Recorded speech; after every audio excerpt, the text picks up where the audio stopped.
a Deus como Rei e Senhor. O Salmo 100 também. E é um salmo pequeno, mas de uma mensagem grandiosa que traz muitas coisas aos nossos corações. Vou falar uma coisa para vocês. Por exemplo, uma determinada pessoa sentou com um grande executivo de uma grande empresa, sentou com ele, era presidente de uma grande empresa, e falou para ele, olha, depois de você, junto com você e pelo que você observa na sua vida, qual é a pessoa mais importante? Aí ele falou, o meu vice-presidente. O vice-presidente da empresa, porque ele está do meu lado, ele me ajuda nos trabalhos. Aí ele falou, mas a sua esposa não? Eu falei, mas é que a minha esposa, realmente ela é maior, mas é que a minha esposa já estava subentendido que ela era maior. Então eu imaginei que deveria ser uma pessoa do trabalho. E aí fica aquela questão, se ela é tão importante assim a ponto de ser esquecida na hora de uma pergunta, será que realmente é a maior? Essa que foi a grande pergunta, que foi o que o entrevistador falou para ele. Falou, puxa vida, mas se ela é tão importante assim a ponto que você esquece dela, então alguma coisa está errada nesse valor que é dado a essa pessoa. Quando se trata de Deus, é diferente. Às vezes nós achamos, eu tenho Deus. Eu já tenho Deus no meu coração mesmo, então para que eu preciso estar toda hora ou lendo a Bíblia, ou orando, ou pensando nas coisas de Deus? Afinal de contas, Deus ele é o mais importante da minha vida. Se você perguntar para muitas pessoas, mesmo as pessoas ímpias, elas vão dizer, Deus é muito importante para a minha vida. Só que não oram, não leem a Bíblia, não buscam a presença de Deus, não cultuam a Deus. E aí essa pergunta, será que isso é adoração? Será que a adoração ela se dá no distanciamento? Será que a adoração ela acontece quando nós não nos preocupamos de verdade em nos aproximar com o nosso Deus? Irmãos, o Salmo 100 tem 7 verbos, o que a gente chama, só para vocês terem ideia, 7 verbos que nós chamamos, não na língua portuguesa, mas 7 verbos que nós chamamos de imperativos. Ou seja, são ordens. São ordens. Então não é opcional. Não é opcional. Eu adoro a Deus se der vontade. Eu busco a Deus se eu estiver com o meu coração bem. Não. Aclamem o Senhor, prestem culto, entrem na sua presença. Olha a quantidade aqui. Reconheça que o Senhor é Deus. Entre por suas portas, dê-lhe graças. E assim vai. É isso que esse salmo diz. Então ele está trazendo mandamentos para nós. Então são orientações, são mandamentos mesmo. Só que são no modelo mais de conselhos, né? São no modelo mais de cântico, de forma poética. Então eles são instruções que Deus nos dá. E ele começa assim, olha, aclamem o Senhor, todos os habitantes da terra. O autor é anônimo, mas ele era de Israel. Só que mesmo ao cantar, ele diz assim, aclamem o Senhor, não só Israel, mas todos os habitantes da terra. Ou seja, ele já começa incentivando missões. Então não sou eu que tenho que aclamar ao Senhor. Não sou eu que tenho que estar adorando ao Senhor. É toda a terra. A vontade de Deus é que em pessoas de todos os povos, de todas as etnias, de todas as línguas, adorem o Senhor. Irmãos, culto. Eu escutei com vários comentaristas nas minhas leituras. Culto não é funeral. Culto não é funeral.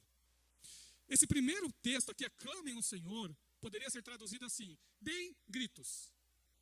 Ou seja, façam barulho. Podemos dizer assim. Tem versículos na Bíblia que diz, aquietai-vos e sabei que eu sou Deus, não tem? Então, faz parte da adoração a quietude. Faz parte da adoração a quietude. Você adora o Senhor através da contemplação também. Através da oração silenciosa. A oração silenciosa também é oração. A oração com a mente também é oração.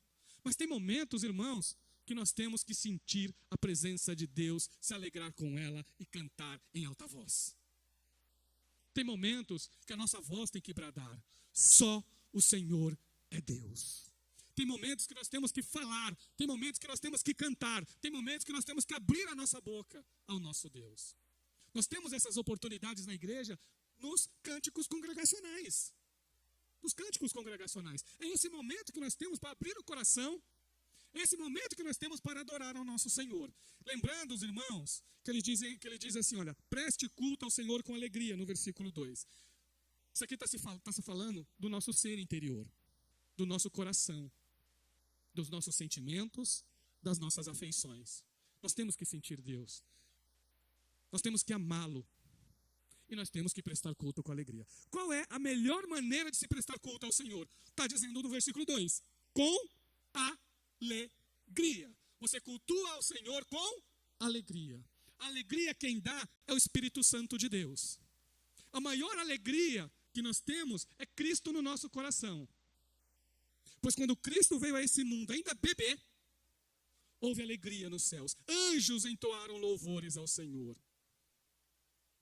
Anjos entoaram. E foi um momento de grande alegria. Então ter Cristo na vida, ter Cristo no coração, é uma grande alegria que nós temos. Quantas e quantas vezes, eu sei que vocês já passaram por isso. Eu já passei muitas vezes, vocês também. Quantas e quantas vezes nós estamos andando na rua e uma pessoa olha para nós e quer conversar conosco e quer saber de onde que vem o brilho no nosso olhar, de onde que vem a alegria que a gente sente no nosso coração, a paz que há em nós. Sei que vocês passaram por isso também. E nós não temos muito o que responder em termos práticos. Nós vamos dizer Jesus. É a única forma, é uma resposta rápida, mas verdadeira e sincera. Adorar ao Senhor tem que ter, irmãos, coração. Tem que envolver o nosso coração. Tem que envolver o nosso ser. A alegria é um desses requisitos. Olha, entre na sua presença com cânticos alegres. Tudo isso aqui são ordens, são imperativos. Aclamem ao Senhor, todos os habitantes da terra. Prestem culto ao Senhor com alegria. Entrem na sua presença com cânticos alegres. Todos da área do coração. É claro que não é só coração, mas ele tem que estar presente. Deus tem que atuar em todo o nosso ser. Nós temos que permitir a atuação gloriosa e soberana do Senhor em todo o nosso ser. Irmãos, o nosso Deus, ele é o único Deus verdadeiro. Ele é o único Deus. Não tem concorrentes, não tem rival. É o único Deus verdadeiro. Há atributos que só Deus possui. Tem atributos que Deus não compartilha com ninguém, com nenhum ser humano. Como, por exemplo, a sua eternidade, a sua infinitude. A sua eternidade. Isso aí não é compartilhado com ninguém. Nós temos vida eterna, mas nós tivemos um momento de surgimento neste mundo. Deus é eterno. De tempos em tempos, Ele é Deus. De eternidade a eternidade, Ele é Deus. Isso é coisa exclusiva de Deus. A onipresença. Há uma verdade que é assim: Deus está presente em todos os lugares pela sua onipresença. Mas será que a bênção de Deus, a mão de Deus, o cuidado de Deus... Aí quando a gente fala assim, na igreja nós temos a presença de Deus. Não é no mesmo sentido da onipresença que nós estamos dizendo. Aqui já é comunhão. Já é diferente. Então quando nós dizemos assim, Deus não está naquele lugar, é de comunhão que a gente está falando. Olha, esse lugar aí, Deus não está abençoando o que está acontecendo nesse local. É isso que a gente está dizendo. Porque em termos de onipresença, Deus está em todos os lugares. Deus é todo-poderoso. O poder de Deus é incalculável. Nada para Deus é impossível. Nada para Deus é difícil de fazer. Não há nada que seja difícil. Pior, impossível então que não tem. O Lucas diz isso, porque para Deus nada é impossível, lá no capítulo 1. Para Deus nada é impossível. Deus ele é todo-poderoso. Outra coisa, Deus também é onisciente. Onisciente. A sabedoria de Deus, o conhecimento de Deus é incalculável, é grandioso, é eterno, completo e grandioso. Esses atributos, irmãos, só Deus tem. Nem nós, na eternidade, quando nós formos, nós teremos esse tipo de atributos. Nós nunca seremos onipresentes, nem onipotentes, nunca. Nós sempre seremos seres humanos, transformados, sim. Essa transformação já acontece aqui. Nós temos que ser transformados a cada dia. Nós temos que ser renovados a cada dia. Nós temos que ser santificados a cada dia. Isso é o normal da vida cristã. Nós temos que crescer. Todos nós temos que crescer. Não é normal, irmãos, um cristão ficar 1 ano, 2 anos, 3 anos, 4 anos, 5 anos, 6 anos, sem crescer na vida cristã. Uma coisa é o que você começa, você se converteu. Você é um bebê espiritual. E aí você vai ter que aprender muita coisa ainda. E aí, tranquilo. Vai ter muitas dificuldades, vai ter muitas perguntas, vai ter muitas dúvidas. Mas os anos vão passando. Vai passar 1 ano, vai passar 2 anos. Você precisa superar algumas dificuldades. Você precisa vencer algumas etapas na vida. Porque o Espírito Santo atua em nós. Então não é normal. Não é o normal da vida cristã não crescer. Tem coisa errada. Tem coisa errada. Está faltando fé aí. Está faltando fé. Ou arrependimento. Está faltando arrependimento, está faltando fé. Está faltando fé no sentido de confiança, de fidelidade. Não no sentido de crença. Porque a pessoa já está na igreja. Então crença ela tem. Mas será que tem confiança? Será que tem fidelidade? Então algumas coisas Deus não divide com ninguém. Outras coisas sim. Deus compartilha conosco. Mas antes de eu entrar nessas questões que Deus compartilha conosco, deixa eu ler agora para vocês o versículo 4 também. Eu li o 1 e o 2, eu vou ler o 4. Entrem por suas portas com ações de graças, e em seus átrios com louvor. Dêem-lhe graças e bendigam o seu nome. Entrem, dêem-lhe graças, ações de graças, graças ou gratidões. Nós já fizemos recentemente, nós pregamos na igreja, não lembro se foi numa quarta, se foi no domingo, não vou lembrar agora, mas nós falamos do poder da gratidão. Todo cristão tem que ter postura de gratidão. A Deus, a Cristo, a igreja. Irmãos, a gratidão ela tem que fazer parte do nosso dia a dia também. Do nosso dia a dia. Quando alguém te abençoa, quando alguém estende a mão para você, quando alguém, de alguma forma que ela não tinha nem obrigação, ela vai lá e faz algo bom para a sua vida. É interessante isso. Por que não? Porque é um treinamento isso, viu? É um treinamento, porque o nosso coração é mais endurecido. Um treinamento, nós vamos lá. Muito obrigado. Mas com sinceridade e com verdade. A gratidão precisa ser intencional. Não pode ser só uma coisa automática. Intencional. Nós podemos querer isso na nossa vida. Então, quando nós nos colocamos diante de Deus, quando você ora, quando eu oro, nós temos que falar. Isso você vai treinando. Senhor, eu te agradeço. Eu te agradeço. E pontua as gratidões. Você pode fazer isso por pessoas também. E assim nós vamos treinando, né, tanto a nossa mente como o nosso coração sobre a postura de gratidão que nós teremos. Não pense você que pela carnalidade isso funciona, porque não funciona. Por isso que eu disse que tem que ser intencional. Tem que buscar a presença de Deus, tem que buscar a graça de Deus e de uma maneira, querendo mesmo, forçando a sua vontade para você ter uma postura de gratidão. Isso é importante para nós. Porque é mandamento, irmãos. Entrem por suas portas com ações de graças. Entrem por suas portas com ações de graças. Está falando de culto aqui. Falando de culto. O culto ao Senhor também tem que ser intencional. Estar presente em adoração, em comunhão é muito melhor, não tem nem comparação. Não tem nem comparação. Então, irmãos, por isso que nós temos que nos concentrar. Nos concentrar. Temos que realmente focar no céu. Focar no céu. E forçar a nossa carne, e vencer a nossa carne mesmo. Falar, não, é em Jesus que eu vou me concentrar aqui. É hora de oração, eu vou orar. É hora de cantar, eu vou cantar. É hora de ouvir a palavra de Deus, eu vou ouvir a palavra de Deus. Porque, irmãos, a palavra de Deus não volta vazia. Ela não volta vazia. Se você prestar atenção, Deus fala com você. Você só precisa ter o coração atento. Ter um ouvido para ouvir. Ter uma mente aberta para a palavra de Deus.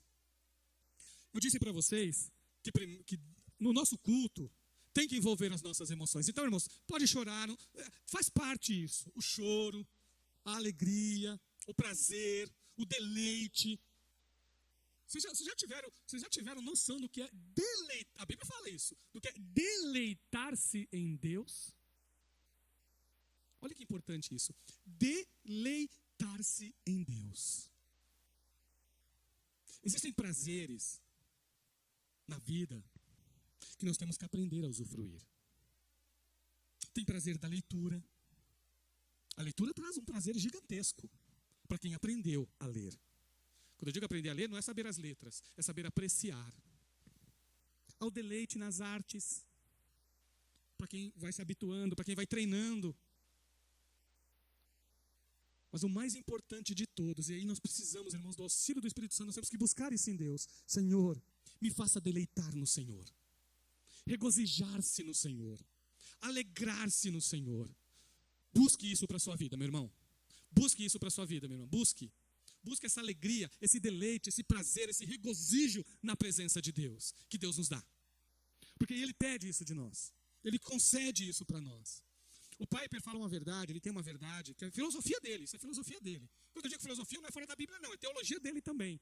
O Piper fala uma coisa, é uma verdade, que eu creio de todo o meu coração nisso que ele fala. Ele diz assim: Deus é mais exaltado quando você se deleita nele. Deus é mais exaltado quando você se regozija nele. Ele usa o termo também exultação, quando você exulta nele, tem aquela alegria enaltecida na presença de Deus. Isso é uma verdade espiritual. Nós temos que buscar isso na nossa vida, porque é isso que a Bíblia diz para nós fazermos. Entrar na igreja, irmãos, com ações de graças. Eu sei que nós muitas vezes entramos na igreja com os nossos problemas e as nossas dificuldades. Apresente isso diante de Deus. Coloca diante de Deus. Coloca na presença dele. Mas o culto, irmãos, o culto que nós prestamos a Deus não pode ser só uma questão emocional. Nós somos seres humanos que nos emocionamos, que sentimos afeições, que temos sentimentos. Então ninguém vai falar assim: olha, eu vou jogar fora o meu coração, vou tirar meu coração aqui. E não, faz parte de nós. Mas não é só isso. Ele também precisa envolver a nossa mente. Olha o que diz o versículo 3, por isso que eu pulei o 3. Olha o que diz o versículo 3. Reconheçam que o Senhor é o nosso Deus. Ele nos fez e somos dele. Somos o seu povo e rebanho do seu pastoreio. Temos que reconhecer, temos que conhecer, ou temos que saber. Algumas traduções colocam: sabei que o Senhor é Deus. O nosso culto também tem que ser racional. Mais uma vez, ele tem que ser só racional? Não. Não tem que ser só racional. Tem que envolver as nossas afeições. Tem que envolver as nossas vontades ou volições, que são vontades. Mas temos que trabalhar, nos esforçar. Nós temos o Espírito Santo nos auxiliando. Ele está dentro de nós. Então nós temos que nos esforçar para prestar cultos que exalte o nome de Jesus. Mas a adoração também é conhecer. Você adora a Deus quando você reconhece o seu senhorio, a sua soberania, o seu poder.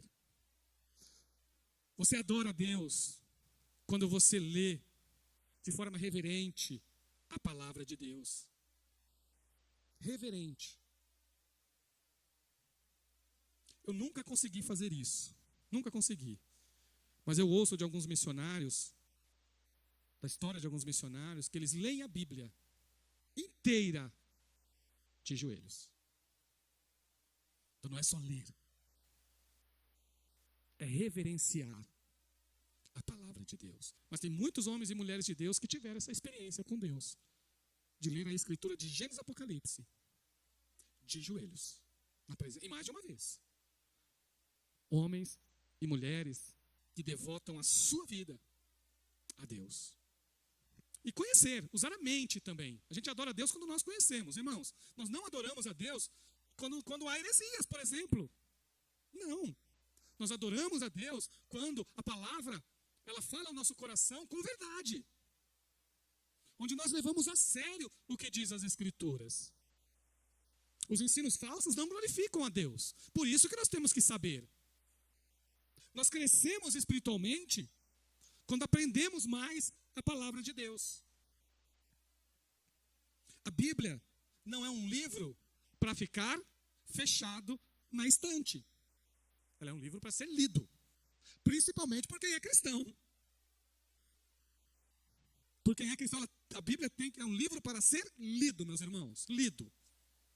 Então tenha o hábito de ler, de estudar, de aprender a palavra de Deus. É assim que nós vamos crescer. Senão, se ficarmos só na emoção, nós vamos partir para o fanatismo. É perigoso. Então não pode ser só emoção. Muitas vezes, isso se torna até irracional.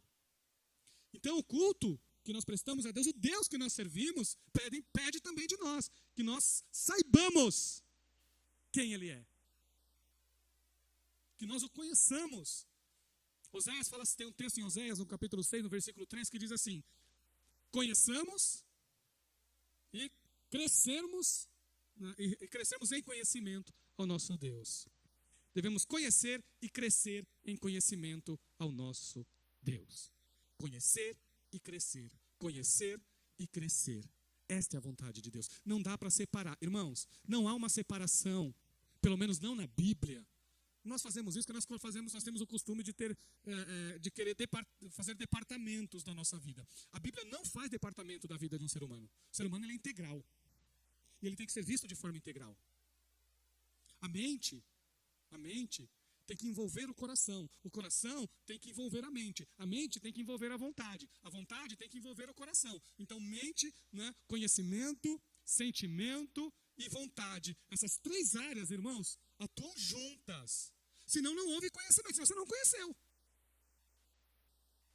A gente lê um versículo na Bíblia. Se esse versículo não entrar no nosso coração e ele não for praticado, nós não aprendemos nada. Não do ponto de vista bíblico. Porque o ponto de vista bíblico, o conhecimento traz intimidade. Conhecimento traz relacionamento. O conhecer na Bíblia não é só uma questão intelectual. Quem inventou isso foram os gregos. Os hebreus não. Os gregos inventaram essa ideia. Como, por exemplo, o Descartes. Não é? O Descartes tem uma frase que ele diz assim, mas não é Bíblia isso. Que ele diz, penso, logo existo. Onde ele separa o pensar da própria existência do ser humano. A Bíblia não faz isso. A Bíblia não faz essa separação do pensar ao nosso ser interior. O conceito bíblico de saber e de conhecimento envolve relacionamento, irmãos. Relacionamentos. Então, conhecer na palavra de Deus envolve sentir e viver. Senão você não conheceu. Senão você ainda não aprendeu. Vocês entenderam a importância disso? Então não é intelectualidade, é vida. É vida. Quando Jesus ensinou, quando Jesus deu exemplo, esse versículo eu guardo no coração há muitos anos. Quando Jesus deu exemplo de lavar os pés dos discípulos. Ele lavou os pés dos seus discípulos. Porque eles precisavam ter os seus pés lavados. Eles precisavam aprender uma lição de humildade. O líder é aquele que serve. Foi isso que Jesus falou. A pirâmide no reino de Deus ela é invertida. Quem está no topo são aqueles que são servidos pelos líderes. Os líderes são aqueles que servem aos outros. Mas claro, irmãos, que do ponto de vista da Bíblia, todos os cristãos são servos. Todos os verdadeiros crentes são servos.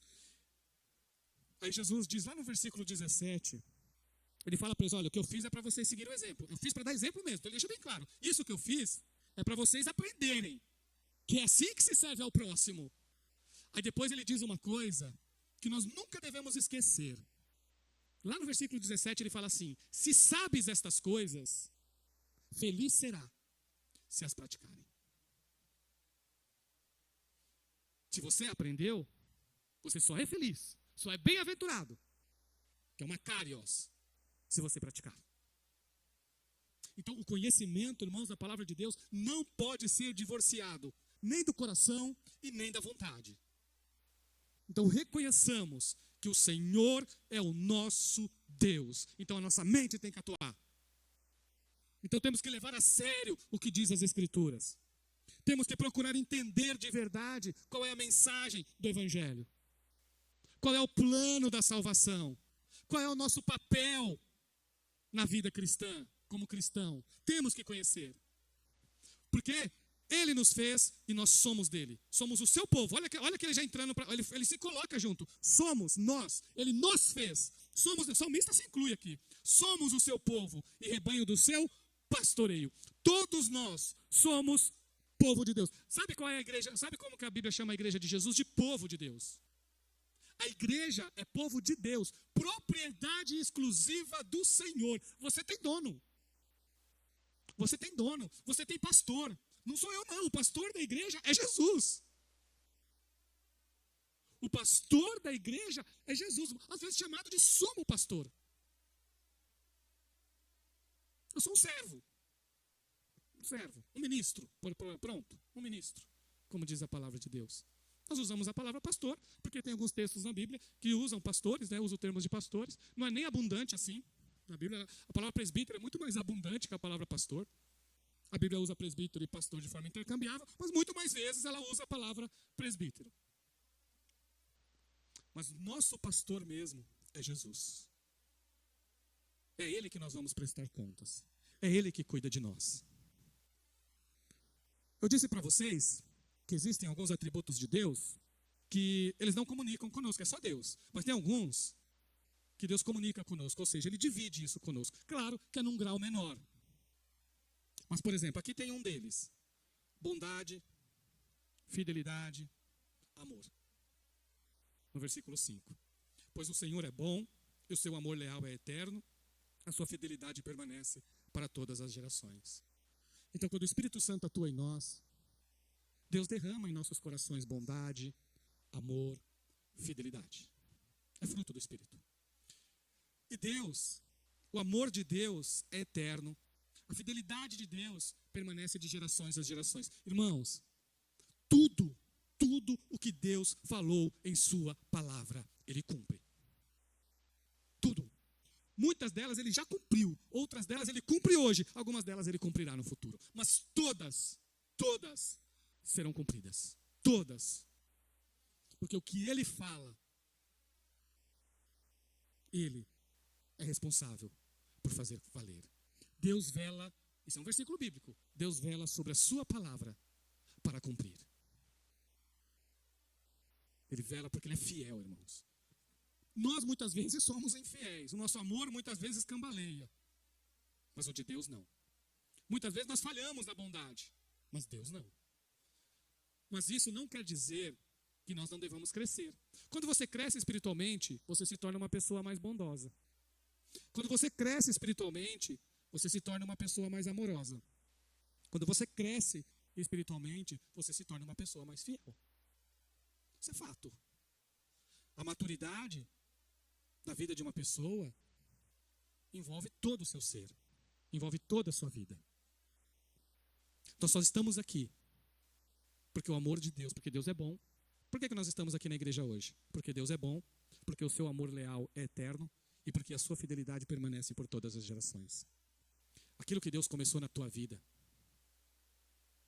Ele vai completar. Ele vai completar. Tudo que Deus começou a atuar dentro de você, tudo que você aprende na sua mente sobre Deus, sobre o que você ouve nas pregações, tudo que você aprende nas pregações, onde atua no seu coração, onde mexe com o seu coração, mexe com o seu ser, e onde você busca forças em Deus para você praticar, tudo isso que Deus já começou, Ele vai completar. Amanhã, você será mais bondoso que hoje. Amanhã, você será mais amoroso que hoje. Amanhã, você será mais fiel que hoje. Vocês entenderam? Depois de amanhã, você será mais amoroso que amanhã. É assim que nós cremos. É assim que nós crescemos. Através da atuação do Deus Todo-Poderoso. Então, irmãos, eu quero deixar bem claro isso para vocês, que isso aqui é postura de culto. Isso aqui é postura de culto. Como que eu adoro Jesus? Como que eu entro na igreja na hora de cultuar? Qual é a minha postura na presença de Deus? A sua postura na presença de Deus é aclamar ao Senhor, prestar cultos ao Senhor com alegria, entrar na sua presença com cânticos alegres, reconhecer que o Senhor é o nosso Deus, entrar por suas portas com ações de graças, em seus átrios com louvor, dando-lhe graças e bendizendo o seu nome. E por que a gente precisa fazer isso? Por quê? Porque Ele nos fez e somos dele, somos o seu povo e rebanho do seu pastoreio. Porque o Senhor é bom, o seu amor leal é eterno, a sua fidelidade permanece por todas as gerações. Que Deus te abençoe.